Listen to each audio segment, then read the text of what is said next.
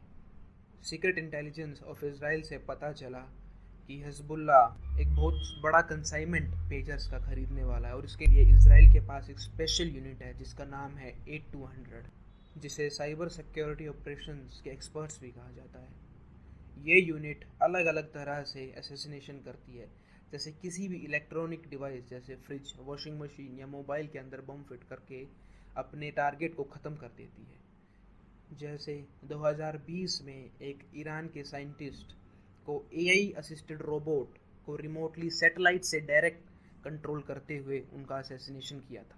8200 intelligence को काफ़ी research और काफ़ी ढूंढने के बाद पता चला कि हिजबुल्लाह ने पहले भी पेजर्स खरीदे हैं और यह पेजर्स उन्होंने खरीदे हैं गोल्ड अपोलो, जो कि ताइवान में सिचुएटेड था। इसके बाद 8200 ने बुदापेस्ट यानी कि हंगरी की कैपिटल में एक कंपनी इस्टेब्लिश की जिसका नाम था बीएसी कंसल्टिंग। और 8200 ने बीएसी कंसल्टिंग और गोल्ड अपोलो की एक मीटिंग कराई, जिस मीटिंग में बीएसी कंसल्टिंग ने गोल्ड अपोलो के पेजर्स को मैन्युफैक्चर करने के राइट्स लिए और कुछ साइनिंग अमाउंट और कमीशन पे ये बात हुई।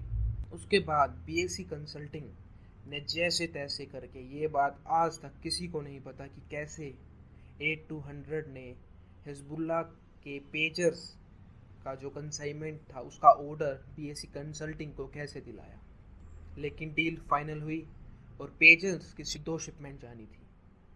पहली शिपमेंट में थे 3000 पेजर्स और दूसरी शिपमेंट में थे 2000 पेजर्स। लेकिन इसी बीच 1 अप्रैल 2024 को इजराइल ने एक ईरान एम्बेसी जो कि दमिश्क में मौजूद है उस पर बमबारी की, जिसमें 16 लोगों की जान गई। इस हमले के बाद ईरान यूनाइटेड नेशंस के पास गया और कहा कि इन हमलों को रुकवाया जाए, लेकिन यूनाइटेड किंगडम, यूनाइटेड स्टेट्स और फ्रांस ने इसकी इजाज़त देने से मना कर दिया।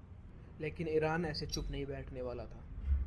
फिर ईरान ने 13 और 14 अप्रैल 2024 को ईरानी आर्म्ड फोर्सेस, इस्लामिक रेजिस्टेंस और लेबनन मिलिटेंट ग्रुप हिजबुल्लाह के साथ 300 ड्रोन्स और बैलिस्टिक मिसाइल्स के साथ हमला किया। जब ईरान नहीं माना तो इजराइल भी नहीं मानने वाला था। इजराइल ने 31 जुलाई 2024 को एक पॉलिटिकल चीफ इस्माइल हनिया का असैसिनेशन किया। इस सब के बीच जो पहली शिपमेंट पेजर्स की जानी थी, जिसमें कि 3000 पेजर्स थे, वो शिपमेंट हो चुकी थी। 17 सितंबर 2024 पेजर अटैक से जस्ट पहले प्राइम मिनिस्टर बेंजामिन और कुछ लोगों ने एक मीटिंग की। उस मीटिंग में क्या बातें हुई ये किसी को नहीं पता, लेकिन उस मीटिंग के बाद PMO से एक स्टेटमेंट आया कि जो भी नदन से जो भी सिविलियंस को इवैक्यूएट किया गया था उनका घर दिलाया जाएगा। उसी दिन कुछ टाइम बाद सभी पेजर्स पे एक मैसेज सर्कुलेट होता है। जब भी पेजर पे मैसेज आता है तो एक बीप की साउंड आती है, लेकिन अगर वो पेजर साइलेंट है तो वाइब्रेशन की साउंड आती है। लेकिन 3000 पेजर्स जो उन लोगों के पास थे वो चेक करने लगे, तभी हिजबुल्लाह में हर जगह धमाके होने शुरू हो गए।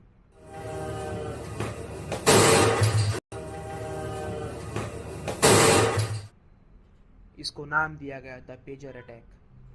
इस धमाके में हज़ारों लोग घायल हुए और 40 लोगों की मौत हो गई। इस हमले में एक छोटी बच्ची की भी मौत हुई, जो अपने पापा को उनका पेजर उठा के सिर्फ पास ही कर थी, लेकिन तभी धमाका हुआ।